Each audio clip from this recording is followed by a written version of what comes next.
Hello' everyone, আজি যিহেতু শিৱৰাত্ৰি আৰু মই মন্দিৰ যাবলৈ ৰেডি হৈ আছোঁ আৰু আমি আহি পাই গ'লোহি মন্দিৰ। আৰু মন্দিৰত আহি প্ৰথমে আমি বাহিৰতে ধূপ আৰু চাকি জ্বলালোঁ। তাৰপাছত ভিতৰত আহি সেৱা কৰিলোঁহি।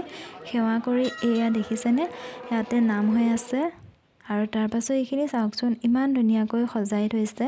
ইয়াতে দুখনমান ফটো উঠিলোঁ। তাৰপাছতে আমি আহি গ'লোঁ ওচৰতে থকা আন এটা মন্দিৰলৈ। আৰু তাতেই দেখিছেনে ইমানবোৰ মানুহৰ ভিৰ, ইমান মানুহ হৈছে আৰু তাতে ইমান দীঘলীয়া লাইন ভিতৰত সেৱা কৰিবলৈ। আমি সেই লাইনত ৰখি থাকি অৱশেষত আমিও ভিতৰত সোমালোঁহি। তাতে সেৱা কৰি আমি বাহিৰত আহি ইয়াত ধূপ চাকি জ্বলালোঁ।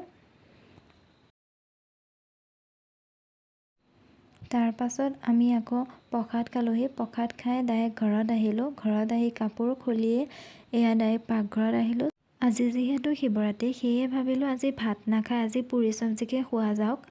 আৰু কথামতেই কাম, সকলোৱে পাকঘৰত আহি ধুনীয়াকৈ নিজে নিজৰ কামবোৰ কৰিলোঁ। চব্জি বনালোঁ, দালি বনালোঁ আৰু এইফালে চাটনি অলপো বনালোঁ।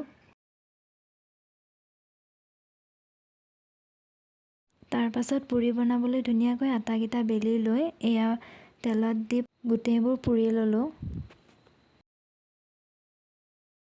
আৰু এতিয়া গোটেইবোৰ পুৰি হৈ যোৱাৰ পাছত ৰিং পাপৰ ফ্ৰাই কৰিলোঁ। আৰু তাৰপাছত আমাৰ পুৰি চব্জি ৰেডি হৈ গ'ল। আৰু এতিয়া আমি খাওঁ দেই। আজিলৈ বাই।